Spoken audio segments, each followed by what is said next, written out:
Hi, and welcome to the Red Tunic podcast, a podcast where I look to rediscover what makes gaming fun and enjoyable by having positive conversations with those related to the industry.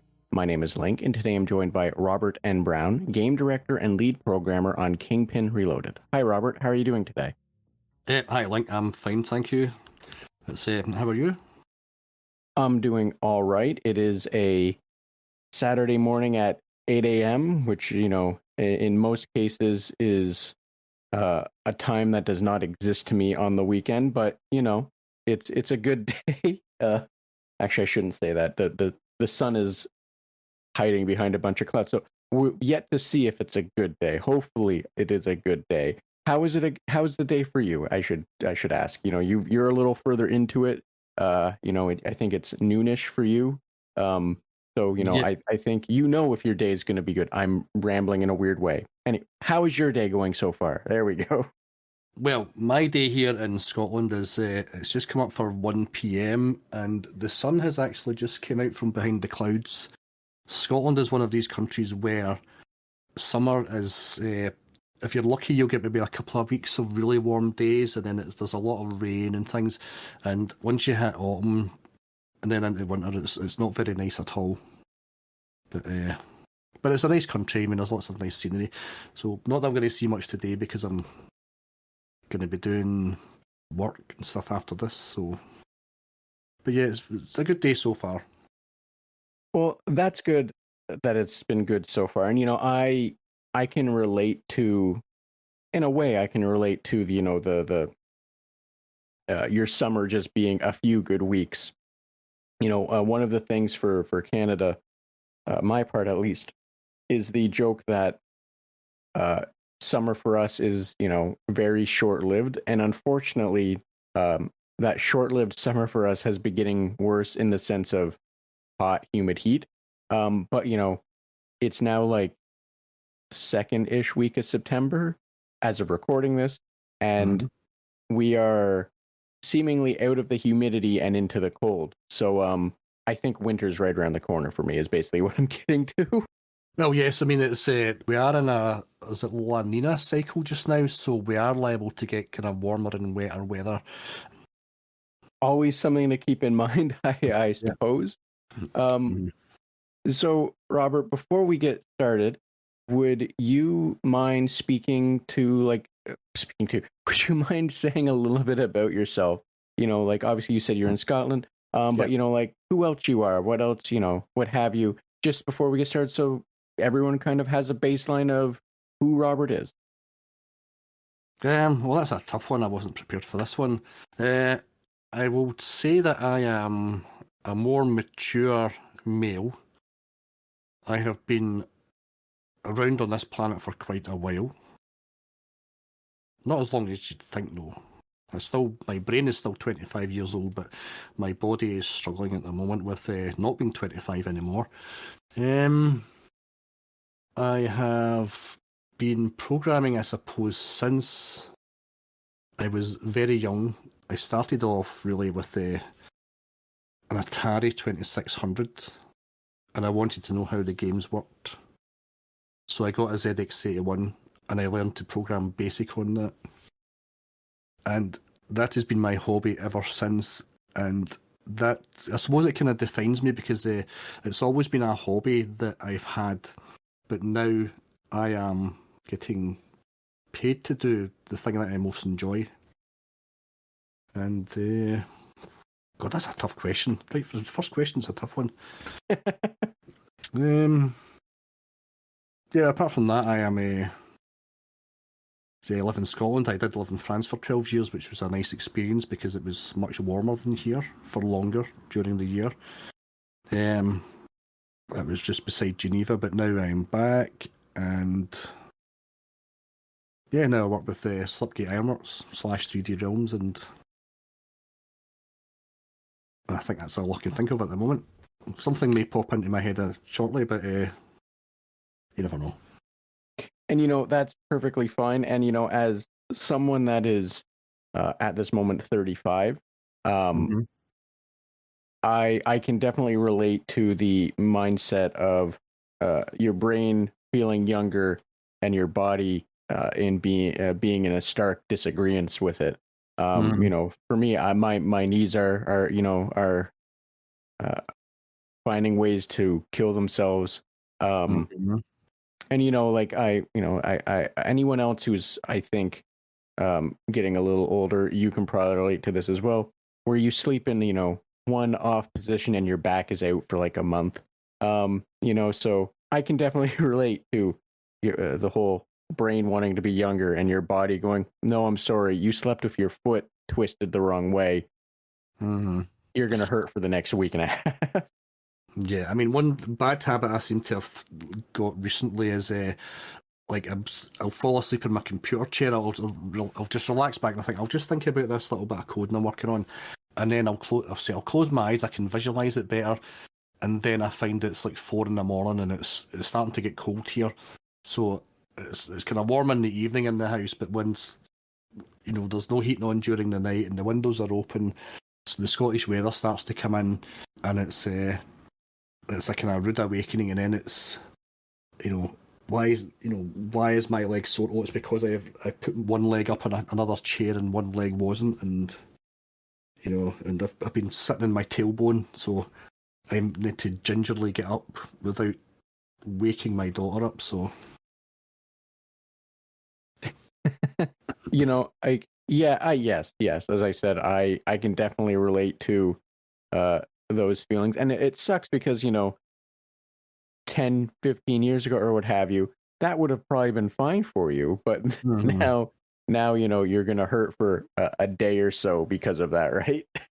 Yeah, but on the bright side, it's I mean, when I go into a pub, I don't have to show any ID. I can go into like a supermarket and buy alcohol, and nobody mentions it. It's so there's that advantage. I mean, there's also advantage that, I mean, I can drive a car. I've got my license. I can do all these things that people that are below 18 or probably even younger, and or I think there's a 21 some laws in America, maybe same in Canada. I mean, you can't even illegally have a drink under 21. It's there's these little things that they may be disadvantages, but really overall, having sore knees or a sore back because I fell asleep in a funny way is it's not that much of a disadvantage. Where if I just make sure I stop falling asleep in my chair, then I won't have the sore back or the sore knees, and I can still drive my car and still not get carded in a pub. That is a probably a good perspective to have. That you still you'll take the store back at the advantages of actually being an adult. That's a good perspective to Yeah. have. Um, Plus, there's nothing I so can do about it anyway. So, I mean, I might as well just enjoy it, enjoy the ride, and it's going to be over one of these days. So, you never know. So, enjoy it while it's there. that is also a very good point. We're here for a short time, might as well make it fun, right? Yeah, and the funner the better. Is that a word? Does funner even exist? The more fun, the better. Get my grammar correctly. I'm far be it from me to be a policing grammar, but I don't know if it's a funner is a word, but we'll pretend it is regardless. Yeah, if it So isn't, then I'm claiming trademark on it, and all payments can be made via. I'll post my bank details somewhere. Actually, I won't.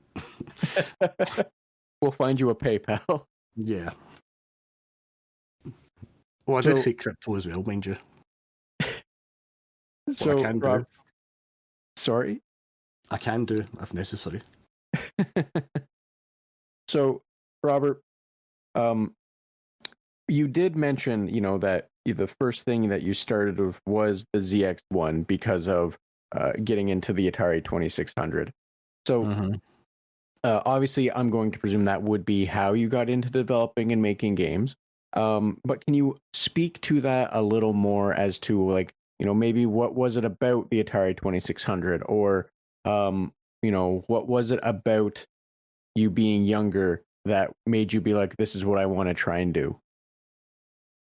Well, I think initially it would stem from the fact that I like to know how things work.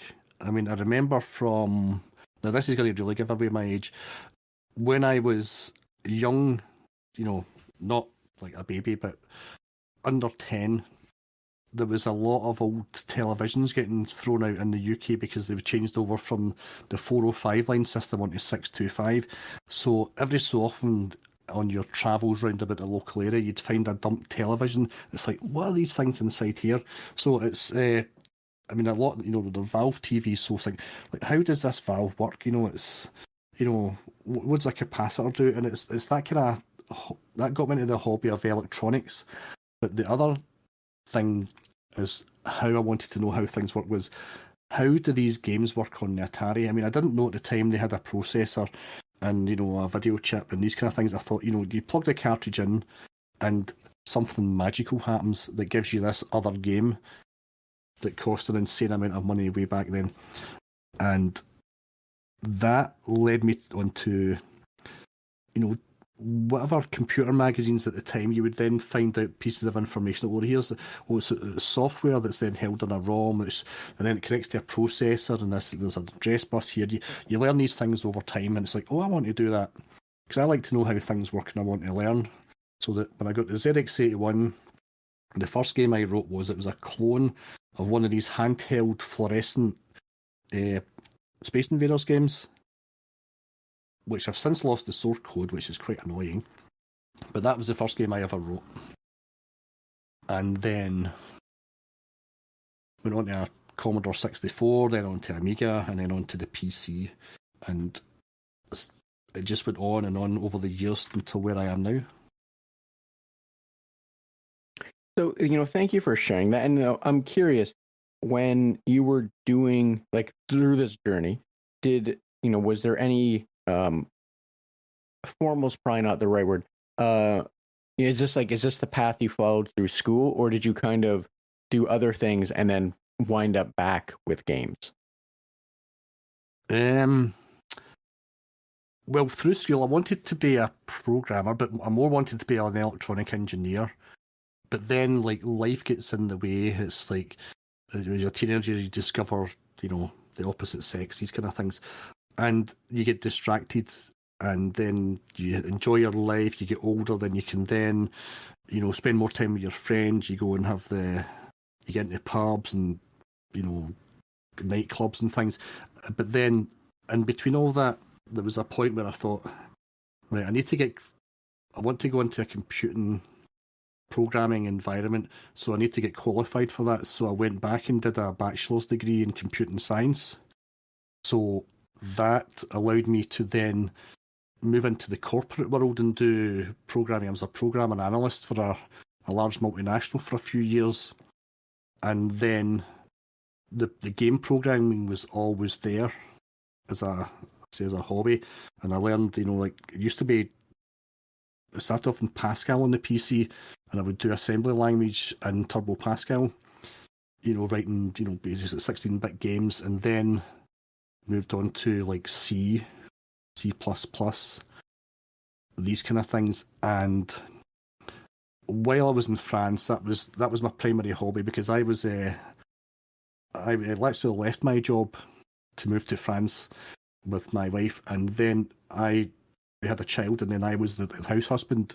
So I was then still practicing learning DirectX, DirectX 9, 10, 11, these kind of things. So then how did it happen? It happened one night when I was on Discord, and Kingpin had just been announced, and I had an engine that I wrote, and I showed it, and then I was interviewed by 3D Realms, and then I am where I am now. So that was the kind of path, but it wasn't really. It was, the plan was there. Obviously, I'd like to get into gaming and be a game programmer, but it wasn't specifically planned. It was I would love to do this, but will it happen? And then it did. So thank you for sharing that. That's a really interesting, journey, path, story. Because I've spoken to a few people where they've kind of had something, and they managed to be kind of in the right place at the right time to show their thing and get some attention. And that's Yeah. really interesting that, you went from a hobbyist, I'm going to say, doing normal programming, boring programming, maybe. I'm a boring programmer, so Yeah. the not fun stuff. And, Yeah. with a hobby project or what have you that you showed off, just on a whim when something came out, and, next thing you know, you are the game director and lead programmer for that thing that you're like, well, I have this thing that might work. So, thank you for sharing that, because that's interesting to hear. Yeah. Now, in that same vein, Robert, do you Mm-hmm. have any words of wisdom that you can share from your experiences for anyone that might be maybe in the same position that wants to go the same path? Well, there are a couple of things, a couple of pieces of advice I would give. I'll say this as part of a little anecdote. When I was at school doing my maths and, which involves algebra, geometry, trigonometry, these kind of things, I thought, I'm never going to need these. Even for electronic engineering, which I really wanted to do primarily at that point, it was, nah, I mean, I know how to add numbers, I can work out, resistor networks and things, so that's, I don't need trigonometry for that. But now it's all maths, because I do a lot of my shader programming myself, and I do a lot of algorithms. I don't rely on things like Unity and Unreal Engine to do these things for me. I do them myself because I've learned that over the years. So doing your mathematics and sticking to all disciplines is really important. You may not think you're gonna need it, but you do need it, and you should concentrate on it. And also getting the professional qualification. Say I've got a bachelor's degree, that means I can say I have proven that I have, what's the way, that the stamina and the knowledge to be able to be in this line of work, with because I did neural networks and things as part of my degree. So there is a lot of programming there, there's a lot of algorithmic work there, a lot of mathematics there. So the other thing I would say would be, you have to stick at it. You can't just pick up an engine and say, I'll just throw in everybody else's work and get something working. You need to, sometimes you really need to know what you're doing. And I'd say that involves maths, knowledge, DirectX, OpenGL, if that's your flavour. Then learning something and sticking at it and continuing to learn is something that you really need to stick at. You can't just say, I've got a job in gaming and that's it. You need to continue to learn constantly. So you need, what's the word I'm looking for? Staying power. I think you need to, there's another word in the tip of my tongue for that, but I'm sure the listeners will know what I mean. You need to be able to stick at it. So, thank you for that, for those words of wisdom. And I understand what you're saying. And I personally can relate to a lot of what you said. Mm-hmm. I didn't focus on math. Luckily, what I do isn't math heavy in my normal day-to-day programming. However, it's, based on what you're doing, the moment you start to get into some more complex things, or like algorithms or shaders, especially, that's an area where I wish I focused on math a little better for some of the things I do, or did at a previous job, because I was doing, how do I put it, over ambitious and dumb things, where if I had been better with math, maybe those things would have worked better for me. Mm-hmm. And it wouldn't have been as much brute forcing or what have you. As well, speaking to qualifications, that, a lot of places, depending on what you're doing, qualifications can come in many different flavors, but having at least a piece of paper in some regards will often make people that put emphasis on that look at you better or look at you differently, right? Yeah. I mean, even not even necessarily like a degree. I mean, there's a lot of computer qualifications out there that show that you have, the resilience and you're really spending the time to make the effort to learn new things. So I think I mean, it kind of shows a question of attitude as well. I mean, some people, I'm just probably picking this out of thin air, but you could presume that some people would think, I did a game in Game Maker or something like that, so therefore I know everything.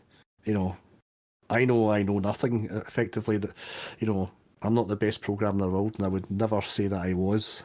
I'm not constantly learning, so it's. But yeah, a bit of paper does show that you have made the effort and you have taken the time to learn something new. Exactly, like the dedication, right? The Yeah, as you put it, the staying power. yeah. Um, Like so yeah, there were dedication may have been the word I was looking for. Thanks for that. no worries.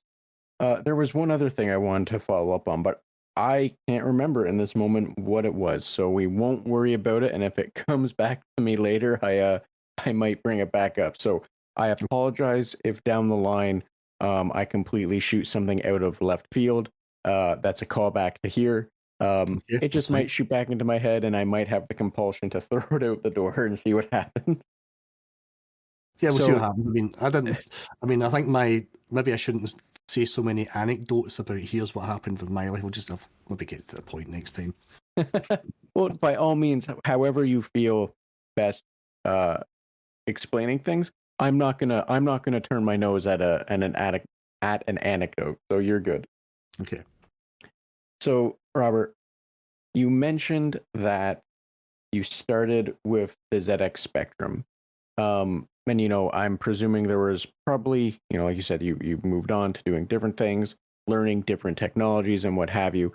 Um, Mm-hmm. what I'm getting to at this one, because we don't have to go back to how you got into developing. 'Cause, you started with the ZX Spectrum, you said that, or the ZX1, sorry, Yeah. which might be the same thing. I don't know, because those were all UK things. We didn't really get them in North America. Yeah. Well, the Timex TI 1000? That was the equivalent of the ZX81 because it was Timex did the distribution of those. Sinclair invented the thing in the UK. So it's but I was always jealous because you get 2K of RAM and we only get 1K. So I can't speak much to that because I'm not gonna lie. The home computer, the scene. I'll go with the scene or what have you. North America, all of those things were seemingly not as present when it came to Mm-hmm. like smaller personal computers. I in the early '90s, I would have been I'm 35 now. So when I was like 5 or 6, so before Windows 95, Mm-hmm. the only people I saw with computers were either like the big DOS machines, like the actual big, bigger machines with the 5 and whatever inch floppy drives. Mm-hmm. But like the full desktop ones, not the nice smaller compacted ones, or like apples. And Yeah. I think I only knew one person with an Apple. My school at the time had apples. So like I think we in North America largely missed the small computer what have you that like the UK got, that like Mm-hmm. Japan got and everything, because it's always like, and I've actually been jealous of that only from the standpoint um of you guys had like so many options. And Mm-hmm. my memory, and it just could have been because I was a small kid growing up in a smallish town, but my memory was the only thing we ever had of knowledge of or what have you was uh apples, DOS machines, and consoles like a Yeah. Nintendo or like a Sega or a Genesis, Mm-hmm. which I think was a Master System was the UK name. I can never remember what um, the equivalent name was, or what the one that came before the Genesis. I'm always shaky on that one. But either way, Mm-hmm. what I'm getting at is for you, starting with the ZX1, was there a game that you played that made you go, "Oh, this is what I want to do"? Like, was there a specific game, or was it kind of like a journey through where every now and then you'd come across a new game and your passion or your interest would be revitalized, and you'd be like, "Oh, this is what I want to keep trying to do," or what have you? And if there was, what was the game, or what were those games that made you want to be in the industry? Well, there is one game that I always go back to, and I'll not actually go back and play. I always go back to in my mind when I say that there's a game that really, really inspired me. Now, this was on the Spectrum 48K, and it was a sequel to a game called Avalon. It was called Dragon Talk of Avalon, and it was third person 3D. Now, for the Spectrum, way back in the 80s, showing my age again, it seemed to be very advanced at the time, and they had this kind of AI in it where even parts of the world that you weren't in would continually run. So if you annoyed one of the characters, it would continue to be annoyed even if you moved on to a different area, then back again, because you could travel between areas. It was sort of open world, even though it had a path. But that was a game that I thought, wow, I'd really love to be able to do that. And it's also a game that I would actually like to remake, but somebody still owns the IP, so it's something I've never actually got round to doing. I've thought about trying to contact the company that owns the IP, but then, it's at the moment I'm working full time on Kingpin and with Slipgate Ironworks, so it's something that I would like to do. But that was the game that really thought, I want to do programming, and I want to do something like that. The ZX81, yes, I mean, although I wrote my first game on that, it was in BASIC, there was some assembly language, but the ZX81, and anybody that had a TI-1000 will know that the graphics were very blocky, there was not much you could do, but this was, it was a real eye-opener at the time. And I thought, wow, that was the first game I went wow to. So, thank you for that. And I understand what you're saying about the, you if you'd want to work, you'd like to work on it, but like it's still kind of owned by someone. I think I want to say that I think there was even a game in the last 10 or 15 years for Avalon. But I only say that because I think it popped, or a game I have recently-ish has that name in the title, but who knows if it's an actual part of the series, because Avalon is a conceptual mythical place. So how that works, I don't know. I'm not an IP lawyer or what have you. But either way, I think there's no trademark on the name, so I think anybody can use it because it is a public name. Yeah, and so maybe once Kingpin's done, you could how do I phrase this? You could annoy everyone above you at 3D Realms or Slipgate Ironworks to see if they might want to pick it up and let you do it, right? Like, the squeaky wheel might get the grease in this case. Well, I would look at the game first. It's more. I'd say it's more niche than what any games company would really want to pick up. I mean, this would be more a labour of love. But obviously, if I spent, let's say, a year doing it, I would like to get some return on that investment in time. So, but I don't think a studio would pick it up. No, once you see it, you'll know what I mean. Fair enough. I'll take a look later and try and track down the older one, because I just did try and do a quick Google, but Avalon has been used in a lot of game names, so I think it'll take a bit to find it easily. But you're probably right. It might make a little more sense when I can actually put eyes on it and understand better what you'd be having to do, right? Yeah. But the thing you said about how like it had a kind of persistent world, that's really interesting. That always has interested me about older games. Like Mm-hmm. um when I started playing games, right?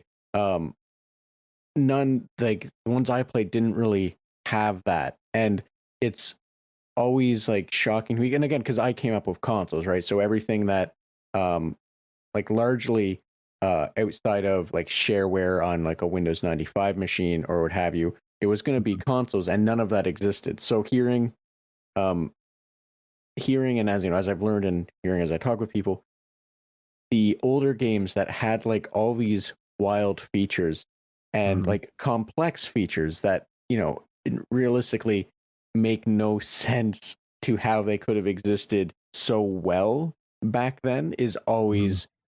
is always wild to me, because it's like how, like, what kind of geniuses were there that were figuring out how to tap out all of this power from a system that was like maybe not in color? You know what I mean? Like Mm-hmm. it's always a wild thing to me to hear that, you know, these older things were able to do these amazing feats, you know? Yeah. I mean, that's precisely why it was kind of wow to me. It's I've actually read. I don't know if it's still online. It was like years ago I read about it, and one of the actual writers of the game, he did a kind of, not a blog, but he wrote a series of, notes how they actually made this game. And they didn't have the tools at the time, so they were doing like graphics on bits of graph paper and stuff, the squared paper. And so these were like 1-bit bitmap graphics, and so they drew them all out, and then they load, they whatever way they got them into the machine. And this, a lot of the assembly language was done by hand. They didn't have proper assemblers and like IDEs like we have now.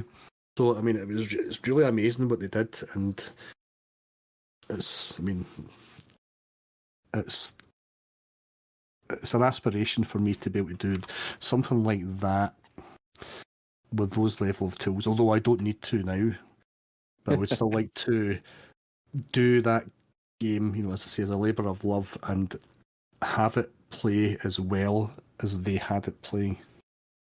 But obviously with better graphics and things like maybe radiosity, real time lighting, all the eye candy that you can get now, and expand the world. So that, I mean, it wouldn't be limited to 48K. We'd have massive worlds. I mean, it's basically set in various parts of Britain, way back in like prehistory times, like the time of King Arthur and things.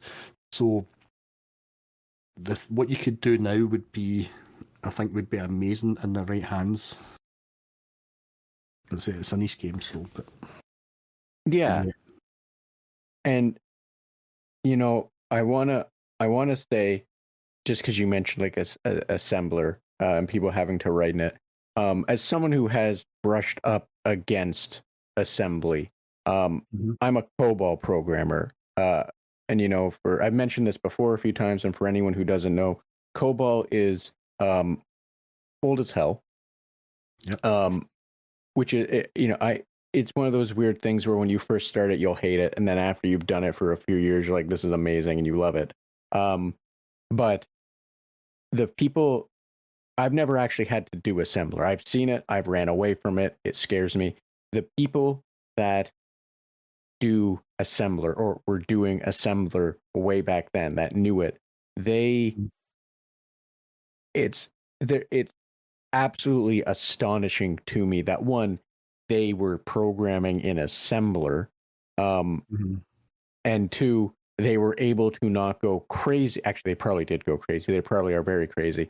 But they were able to stay largely publicly sane while doing assembler. And I think you especially in this scenario, I think you can understand exactly what I'm trying to say right there. Yes. Yeah, assembly language is a completely different beast than like doing C++ in an IDE, especially back then. I mean, some of my Commodore 64 stuff was data statements, and I had to work out, I had to count the number of bytes in my branches and things like that, because I didn't have the proper tools to do it. So I presume that they had to do things like this as well. Your forward branches, your back branches, where you don't have the nice thing where you can do you can define a structure like for all your player attributes and variables. You have to remember what block of memory you've picked for that, and how many bytes for a score, how many bytes for health. These kind of things. It's amazing what they did at the time. Yes, and and for anyone who hears that and is not exactly certain to a more nitty gritty level what Robert is meaning, you would have to directly address the memory bytes that you were coding in, and you had to know where they were, and you would know where they were because the more you worked with assembler in these systems, you would just know in your mind where the system stored those typical things in memory, which was insanity all on its own. But then you would have to like directly say, memory address in hex, I'm presuming, or what have you, that like memory address to AE3, you would then increment it by like what have you, like the amount of nitty gritty granular things you had to remember and keep track of, like you were saying, writing down, doing all that is just, it's absolutely mind blowing. And it's, so I know we're getting kind of off topic, but it's just like, anytime assembler is mentioned, it's always just insanity to me that people were able to master it, because it is pure techno wizardry in my brain. Yeah, it's not the easiest thing to learn, but then if you get to a certain level, then you can start to disassemble other programs. I mean, I know that there are programs just now out that will do like automatic decompilations for you, but there's nothing better than knowing exactly what each instruction does at what point, and you can say, right, these like 10 lines are equivalent to this line in C, which is already known. That I had to do that for Kingpin to disassemble the navigation system.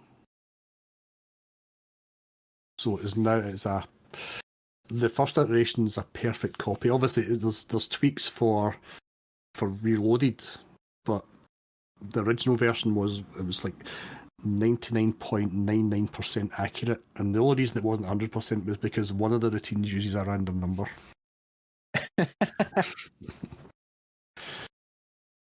So I'm very proud of that. And I not to sound patronizing in any way, shape, or form. However, yeah, you definitely should be. Like, at the amount of work to reverse engineering something like that, and like working back to redo it in modern or what have you, is also like an absolute insane feat. Like I've personally had to reverse engineer things and redo them, but not to that level. And just doing it on a smaller level is very difficult. So like that, yeah, you should definitely be proud of that, because that's a huge feat to be able to go that in depth, right? Yeah, it was good fun though. It was difficult at times, but it was good fun. As a challenge, as a programmer, sometimes it's like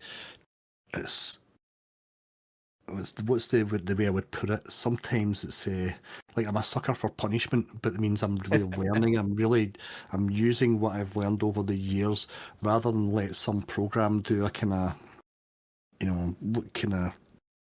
a polite way to say, it does its best, but you then still have to go in and fix it. So yes, I understand what you're saying there. So, Robert, I am curious about this, and I don't know if the answer is largely going to be the same thing that we just talked about previously with in regards to Avalon.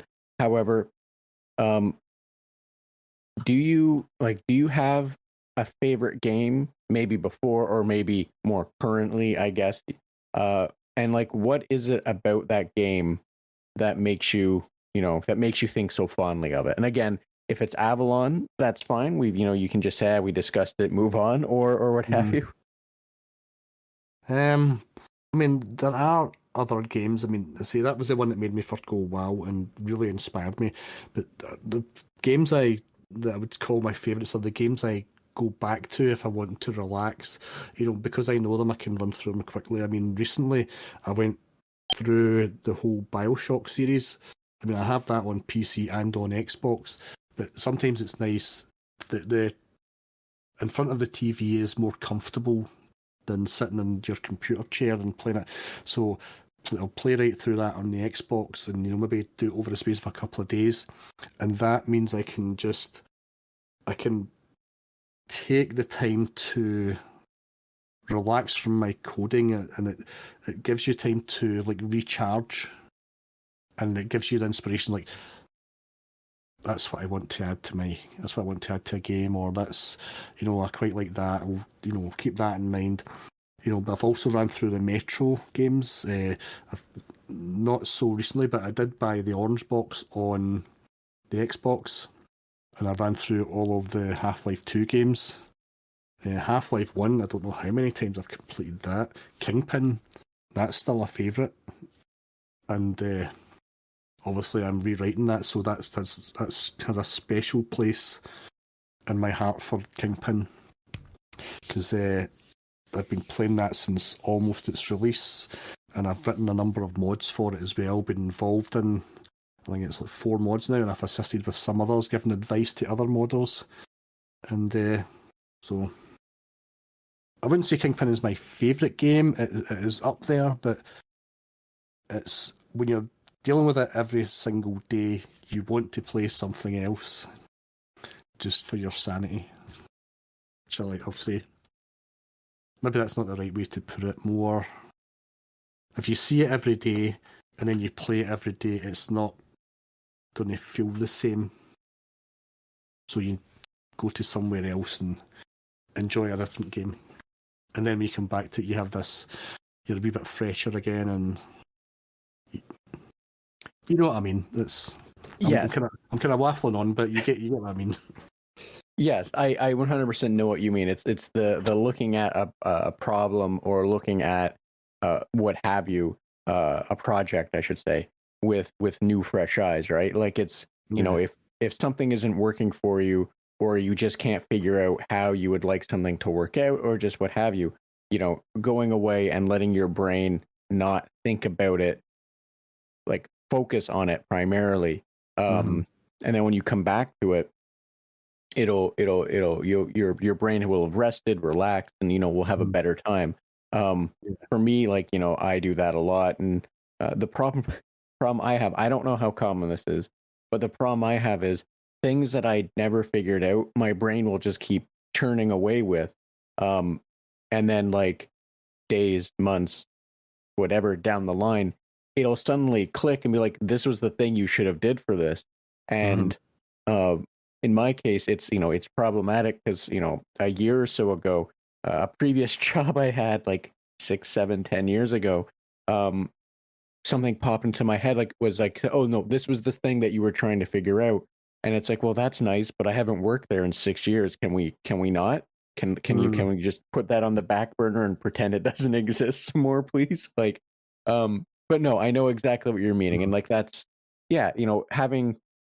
I think that kind of feeds directly into why downtime, or turning off from work or what have you, is always highlighted as an important thing, because like as you find, or I'm presuming you find, you're just healthier, like mentally healthier, when you aren't stressing about one stupid little thing for like a month and running your head against the wall, and like when it's done, especially as a programmer, when it's done and it works and you can see it works immediately, one, the relief that it's done is great, but also that dopamine hit is a fantastic thing to be able to go, I'm good, it's perfect, I can walk away from this. For me at least, that was always the big thing, was something working, I bang my head against the dopamine, the endorphin rush of going, oh yeah, I did it, I'm happy now. Yeah, I mean, and the other thing as well is you never know where your inspiration is going to come. It's I mean, I find like if I'm driving, sometimes something it'll pop into my head. This something I've been thinking about. It's like, if I try it this way, that'll be good. or this is the solution, or I mean, you will probably relate to this, but I sometimes find that my best place to have this kind of inspiration is when I am sitting on the toilet, because I've got the brain just wanders, and then bang, it's like there's a solution that was right in front of me, and let me just hope I can get out of here before I forget it, and then go and write it down, because I don't take my phone into the toilet. No. So I have to remember it until I get out, and then go and write it down, or then go and implement it, and see how it goes.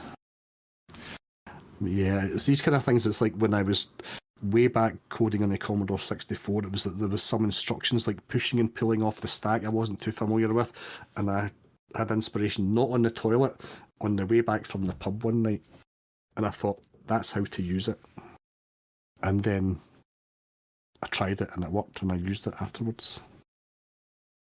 So I think the impressive thing to hear there is that alcohol really does help programmers, and I think it's an old.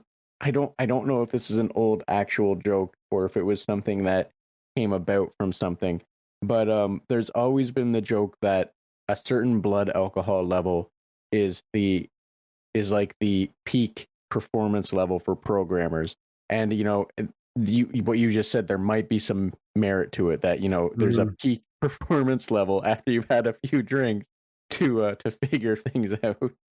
Yeah, I mean, I would definitely say that there has been times where I've had a few beers, and obviously after a certain point, when if you're lying on the floor, with a bucket beside you, it doesn't really work. But if you are, you're kind of nice, and you've had a few, and it feels nice, and you can just sit and think, or you get the Xbox on, and you're sitting playing away, and it's like a light bulb goes on sometimes, and it's like, that's it. I better write this down or type it into my phone. Yeah, exactly. I understand completely what you mean there, and like that's the important thing, as I said, for rest in general, right? Yeah. Sometimes it is better sometimes just to walk away from it for a while, and then just think of something else, and sometimes it may just come to you.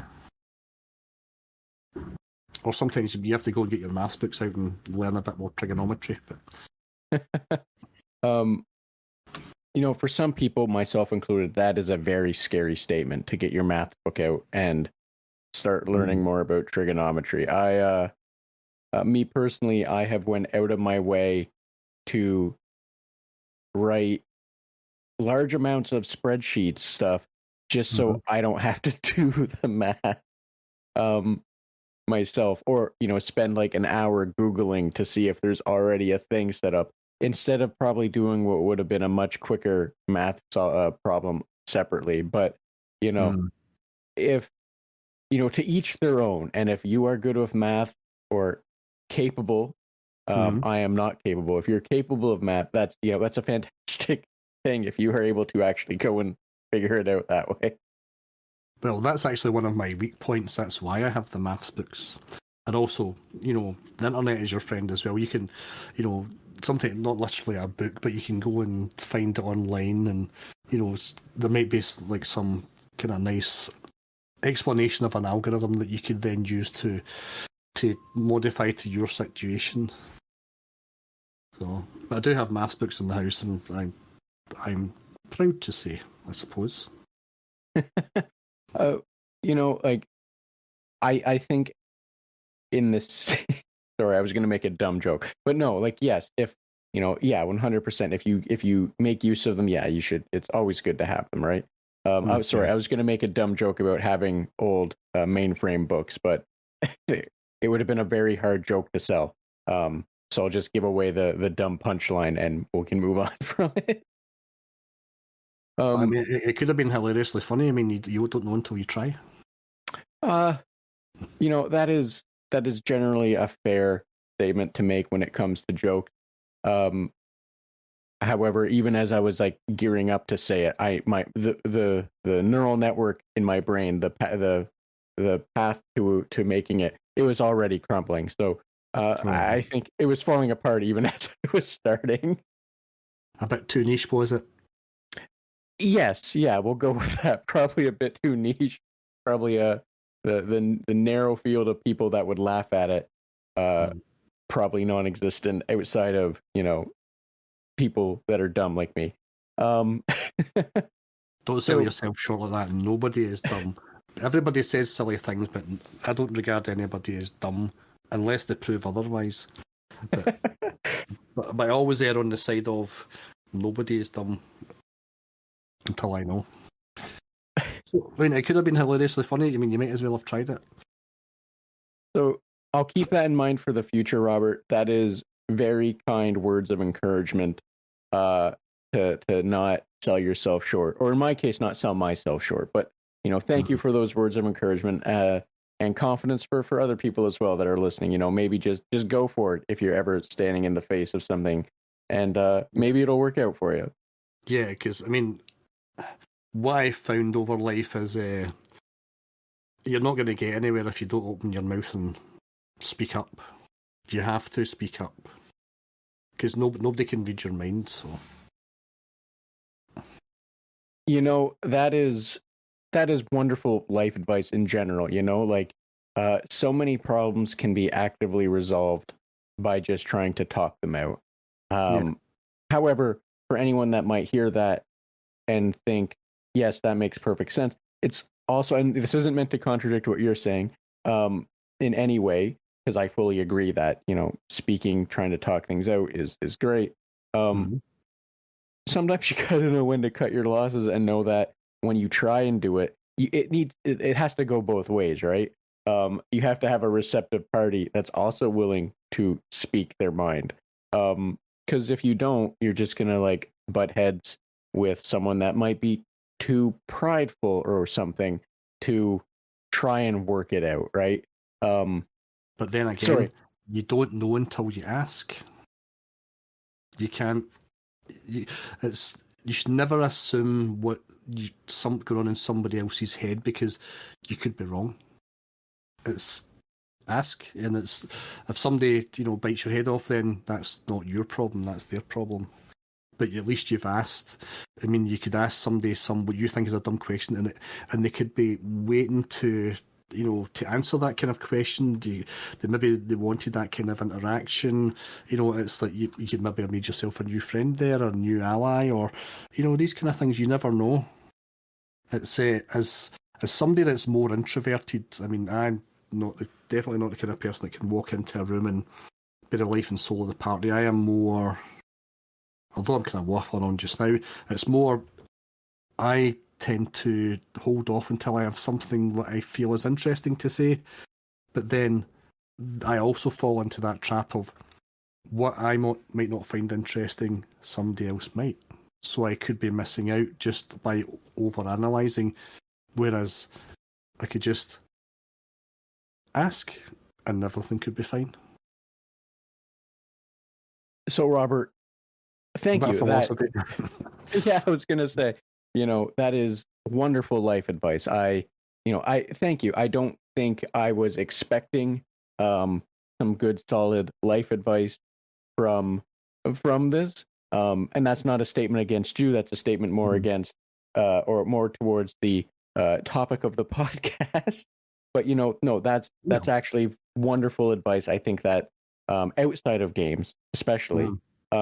That's fantastic that people can keep in mind that it's so thank you for that life advice. It's very on point, or very good to keep in mind that like you said, you never know until you try, and sometimes making assumptions about what the other person is thinking or what have you is gonna come back and kick you when if you just open your mouth. You might find that everyone can be on the same page, or even maybe in the same book, instead of being all over the place, right? Yeah. I mean, to go full circle, you should have told your joke. It could have been hilarious. But in general, it's when you're working in teams and things, it's a kind of handy thing to have. It's I mean, I won't go any more into it. It's just more that it's like, it's like learning these kind of people skills. It's important, especially as you get older. It's the days of, I better not say that in case, somebody, insults me or something. You know, at my age, these days are, more or less gone. If somebody insults me, then it's like it's their problem, not mine. So anyway. that yes, just to add on to that as we're walking away from it, yes, also being able to read the room is also important, kind of like you said, knowing the team and everything, but at the same time, having a thicker skin about it, or learning how to develop a thicker skin is always also good, right? Because throwaway comments from people are sometimes not meant to be anything more than just a statement, right? Yeah. Knowing how to read the room, but also having a thicker skin, a more wonderful life advice. Thank you, Robert. You're welcome. On the topic, in the direction of life advice, I guess, as we have been slowly stepping a little further away from games, I think it's a good time for me to broach this subject. And outside of games, outside of playing games or making games or what have you, what is it that you do to relax? Like, how do you, what do you enjoy doing? And, by all means, if those things do intertwine with games, by all means, you can speak to that. But just, in general, what do you do to relax? Like, how do you relax? Sorry, I'm waffling as you put it. I'm trying to ask that question. Well, I do play games. It's like my Saturday night relaxation will be a couple of cans of beer, and maybe my go-to game for the last couple of years has been Left 4 Dead 2. So I'll go into some servers I've been going into regularly over the last couple of years, speak to some online people that I have been chatting to for a number of years. And sometimes I'll just, read read the news, or just see where my surfing travels take me. I keep on meaning to dig my bike out the garage and before the weather gets worse, go and cycle places and re-explore Glasgow it seems to have changed a lot since I went to France and came back, so there's a lot more to see. But, I have my unpacked boxes of electronics for my other hobby that I've mentioned before, but really at my age, my life is not boring, but it's more settled. It's like working, gaming, a couple of beers at the weekend, go and visit family sometimes, keep on telling myself I need to go out on my bike, and then it will rain or I need to do something else and I don't do it, which is bad procrastination, because that's another thing of life advice. Sitting at a computer all day is not healthy. You got a bike, use it.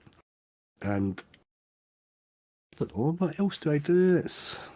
Sometimes I just sit and relax, do some reading. Sometimes you just need to switch off from the computer, switch off from the day job, and just relax a bit. And I don't know, just watch some TV sometimes, as simple as that. Put some music on. I don't know, it just depends how the day falls. So, thank you for that. And yeah, I understand what you're saying. And, I think, because I've been asking this question, this is at this point, I don't want to say it's a newer question. It's been around for a good handful. And I think, a common theme that I've found with some people is, it's hard to, because, and by all means, it's not a question that's meant to like make you want to sell what you do to relax, right? And I think one of the things people have potential trouble with, and I don't blame them, I probably would too, if I'm not the one that wrote it, right? Is the mindset of like, you, in your mind, when you're answering a question like that, you realize that it's just your life, right? And sometimes it's hard to answer because you're like, well, this feels it feels or sounds mundane, right? Um, I don't mean that in an insulting way or a negative way. It's Mm. just like, you know, if I was asked, I would say it's all mundane stuff that I do myself. Um, but like that always is going to change from person to person. But at the same time, not really, because like, at the end of the day, the people making games are people, and like, Yeah. yeah. So I'm just sorry. I'm getting off track trying to just say that I understand why it's a little difficult to like put into words, because it's just what you do, and like we Mm. get into our routine, kind of like you said, when you can have a few drinks or what have you, like Yeah. a few beers and all that, like that's just it's what you do, right? Yeah. I um mean, if I was a millionaire, then maybe I would fly, jet off to, Monaco for the weekend or something like that. But I'm not, so I have to do what everybody else does, I assume. um I so it's such a wild thing to me to hear, like just to fly off to, like, another country, only because um you know uh, I, I think in general, North Americans, um, we get tunnel visioned to, like, you look at Canada, you look at America, or Mhm. North, sorry, like the United States, like we look at that and like our the countries are huge, and then people in Europe in general are just like, oh yeah, I just jumped over to this country, it was only a few hours away or what have you, and like Yeah. it's always jarring to hear such a throwaway statement like that, because like in my case, I could drive for an hour and end up in the United States, but like that's to a little tiny town on the other side of the border. That's Mhm. nothing special. It's a border crossing, right? Yeah. So, sorry, just hearing the statement, I could have, jumped off to Monaco for the weekend or whatever, is just, it's always amusing to me because it snaps me out of my tunnel vision of, oh Mhm. yeah, like Europe exists in this wonderful place where you can easily explore and go other places if that is Yeah. what you choose to do, right? Yeah. I mean, I could take a plane and in 3 hours be in the middle of Central Europe. And then that would include like Germany, Switzerland, Austria, these kind of places. So it's in that respect. But then again, in America, you could go to different states, which are technically like different countries, aren't they? Uh, mm, I imagine this statement might catch some flack from some people, and that's perfectly fair because Mhm. it's a rife to catch flack. I will not try and deny or hide from that. But like, if I were to jump on a plane for 3 hours, I think I could end up in, some cool places, or I could in like a end up in a state that has less people than my city that I live in. Like end up in a state that has, no people and it's just farmland kind of thing, or what have you. Um, And then, Flyover states they're referred to as, where it's just like there's nothing because it's there's just nothing.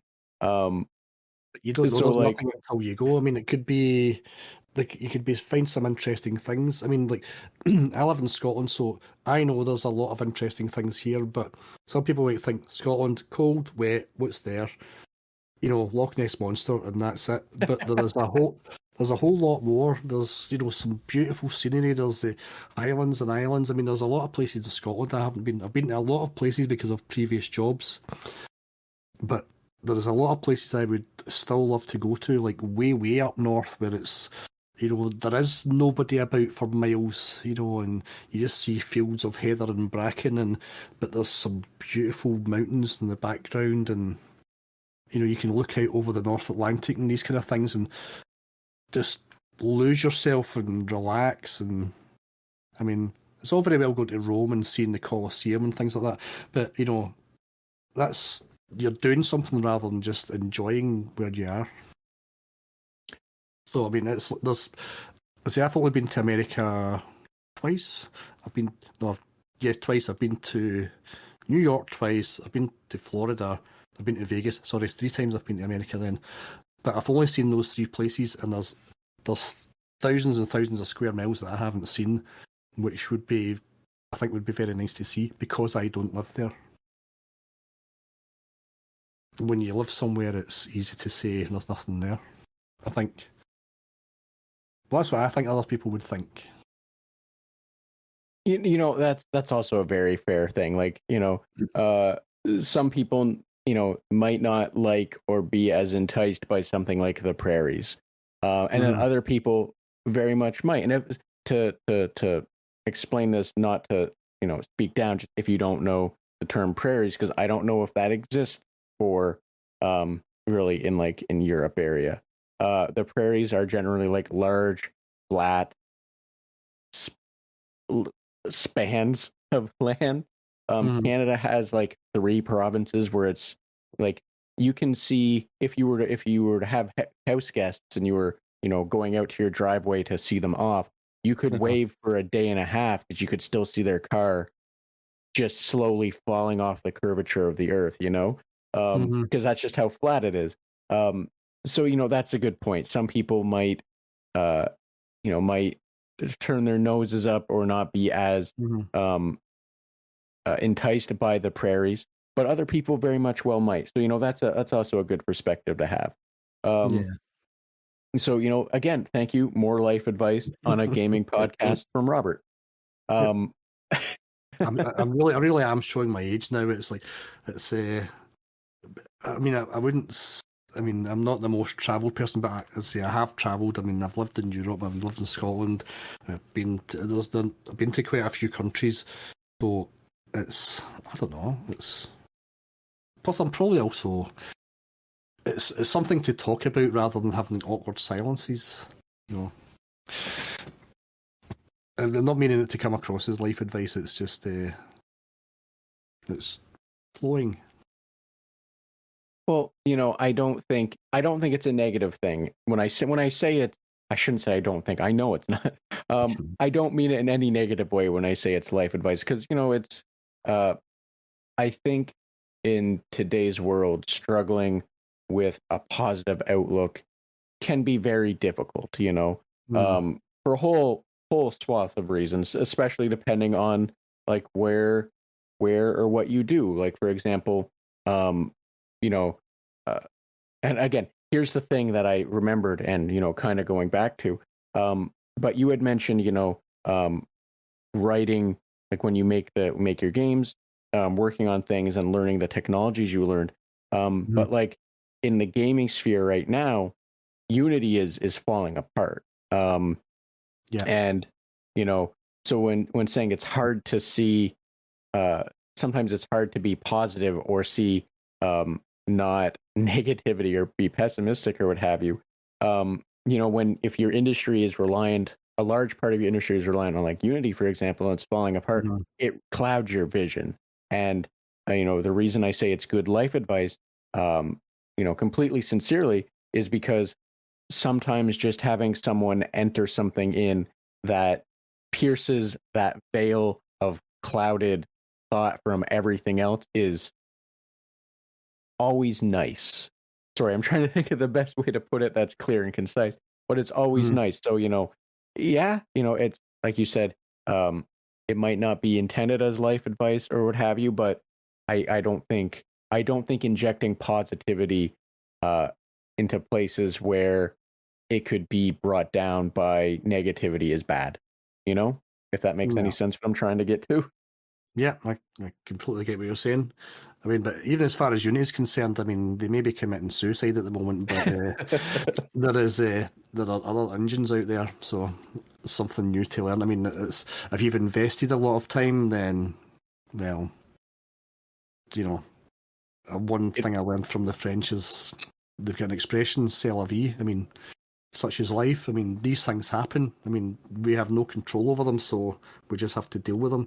If somebody wants to go along that path, then, you know, at some point somebody has made a decision, and the management have made a decision that, excuse me, that really, I mean, I don't understand it myself. I mean, did they really think it would fly, especially this retrospective thing, as far as I understand it? I mean, I don't know, but there is other engines out there. It's not a big thing, really. Apart from if you lose a a year's work. But yes, far be it from me to be versed or educated enough to speak much to it. So I'm not going to speak much more to it than this. But yes, I understand what you're saying, and yeah, I realistically, the best of luck for the people that were vested in it and are, having to make hard decisions coming up because Unity has decided to not shoot itself in the foot, but blow its own leg off and then go, well, we can still walk, right? But, like I said, far be it from me, I'm not versed enough or educated enough, as I'm not a game developer. It's not something I've had to concern myself with, so I can't really speak much more to it than I wish everyone the best of luck in the fallout, Yeah, I would agree with that. I mean, I'm not saying that there's other engines out there. I'm just saying this is something that can be easily, handled by, a software house that, can't agree to these new terms. I mean, there's going to be a lot of heartache at the moment, going on, and a lot of hard decisions to be made. But it's back to something you have no control over. They'll either reverse course and try and salvage, I would say, whatever goodwill they have left, or they will carry on and, the Unity will just no longer be used. I mean, I had a Betamax video and VHS 1, these things happen. Yes, I understand what you're saying. It's, it'll be a hard time as everyone adjusts, unfortunately. But once it's all through, hopefully we're in a healthy place again, and what have you. So Robert, I don't want to take up too much more of your time. I do want to let you get on with your Saturday morning or afternoon at this point. Sorry. However, if there is anything else you want to discuss, like a cool game, what you're doing, something you feel more people should just be more aware of, by all means, the floor is yours. As well, please feel free to let everyone know where if they want to learn more about you, they can learn more about you. And I'll be sure to put that stuff in the episode description. Really nothing. I do have a website, but it's not been updated for years. It's had some of my tinkerings on, so I don't think I'll bother with that. Just thank you very much, and I can't really think of anything. I suppose that is one of the most difficult questions you've asked me this afternoon. I'm unprepared for it. I'm not gonna lie. I like to make the joke that most of my questions are softball questions.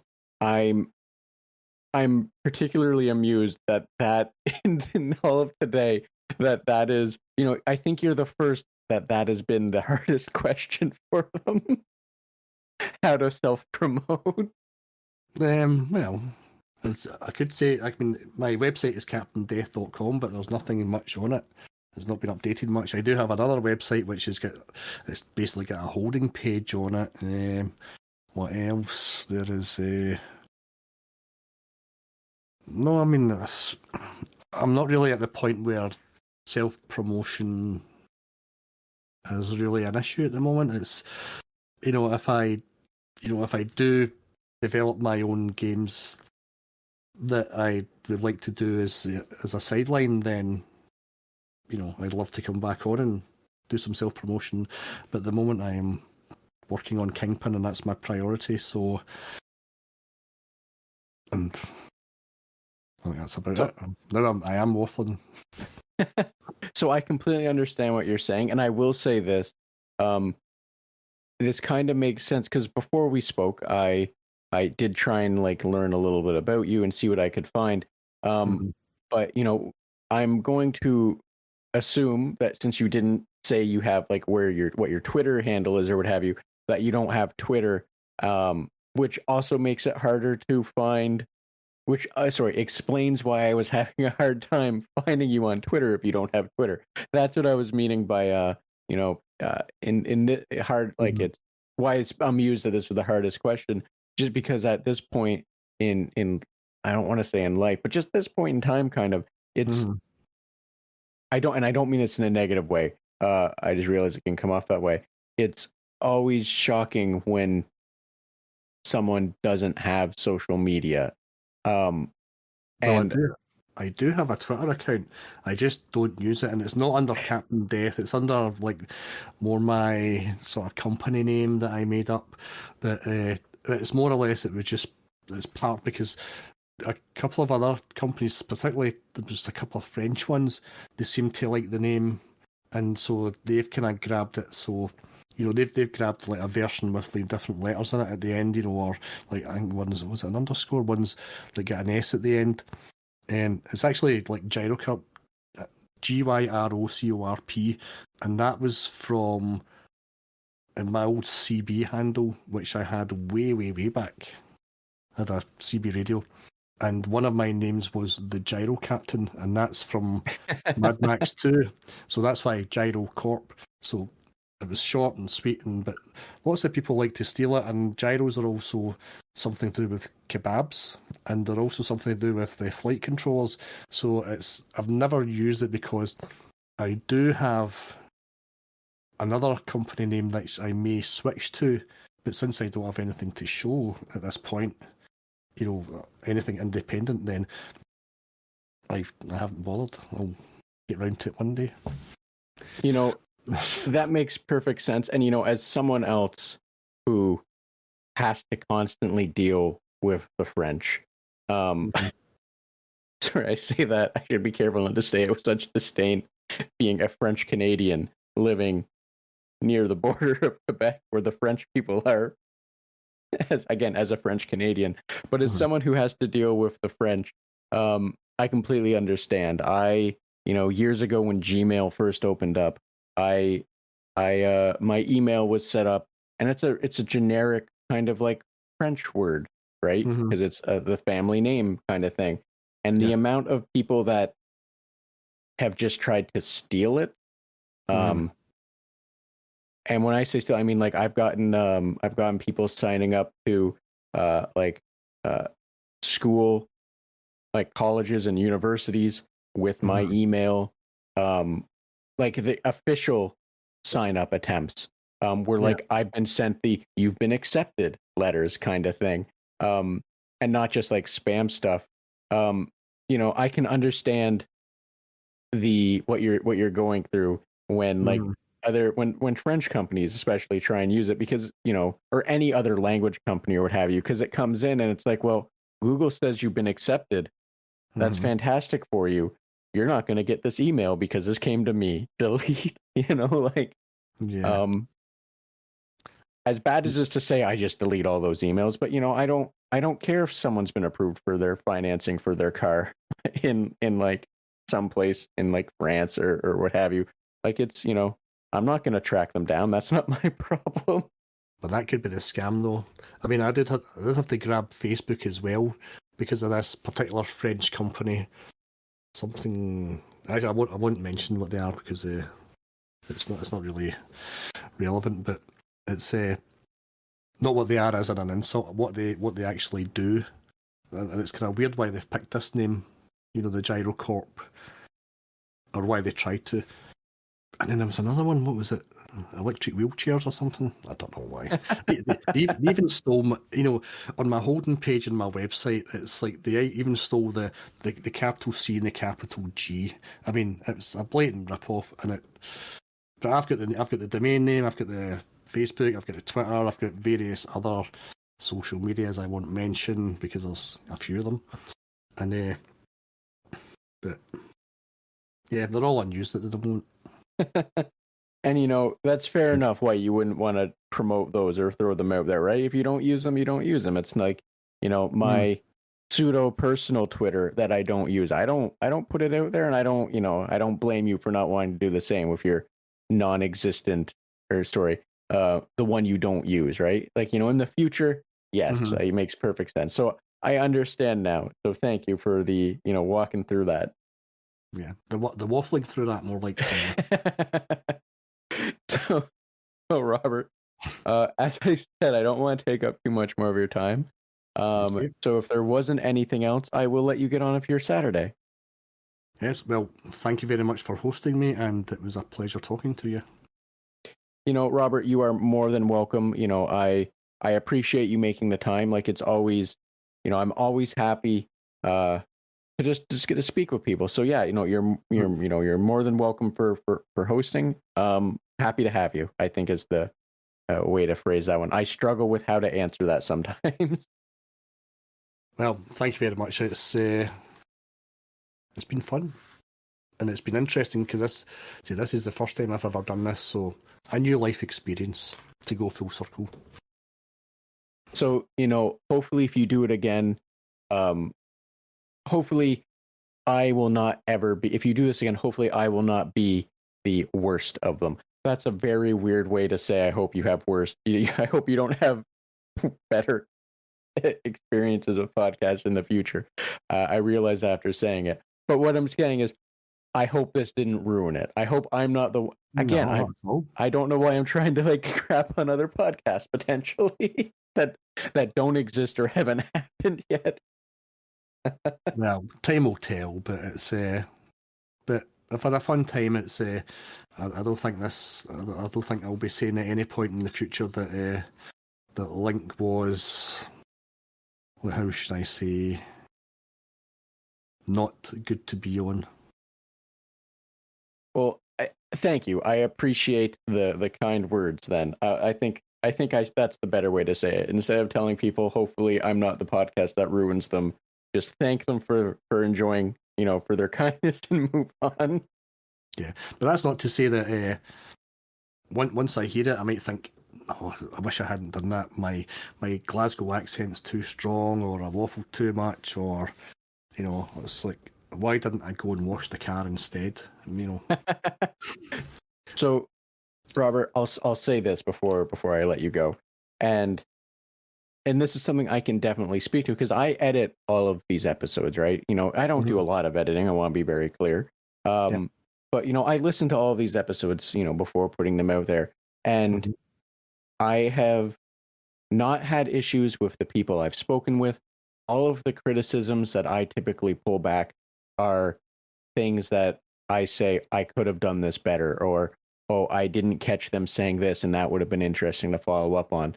So, if you listen to it and you think the same thing, that I think is just how it works. Being able to say, oh, I could have did this better. And if you're someone that is typically seeking self-improvement, I don't think that's a bad thing to do. But I will say, don't be too critical on yourself during it, because all you'll do is defeat yourself and make you not want to try to do more, right? Like, you got to be careful not to go to the extreme end where all you do is hurt yourself. That's where I'm trying to go with that. Yeah, I'm not going to sit and ruminate about what we spoke about, and it's it will be what it will be. I just hope it's my accent comes across okay. That's the thing I'm most worried about, that sometimes I may have slipped into my more kind of broader Glasgow accent, and people might not have understood everything I said. Or that I was boring. No, I don't want to be boring. So, I won't ruminate on either of them. I wouldn't worry about any of that. I had fun getting to speak with you here. I hope the people that are listening right now also had fun getting to speak with you. Getting to listen to you speak. They're not here speaking to you. But yeah, I wouldn't worry about it too much. As you said, it'll be what it'll be, and I'm sure it'll be fine. Yeah. And it's a new life experience, so even in that respect alone, it's good. Awesome. And it was lovely to speak to somebody new and be allowed to waffle on about this and that and the next thing. Exactly. So, as I said, Robert, I think that's a good place to end it if there's nothing else to speak to. And I'll let you get off your Saturday. Yep. And thank you very much again, and hope we speak soon. So thanks again to Robert for making time to have this conversation with me, and thank you for joining us on the Red Tunic podcast, as well as a special thanks to Ronald Jenkins for the use of music from the title track from Road Steep. And be sure to check out the episode descriptions for links to socials, websites, and other means that will allow you to learn more about or support Robert or the Project Kingpin and the podcast. While you're doing that, also be sure to like, follow, and be sure to share if those you think might also enjoy it. Thanks. Till next time.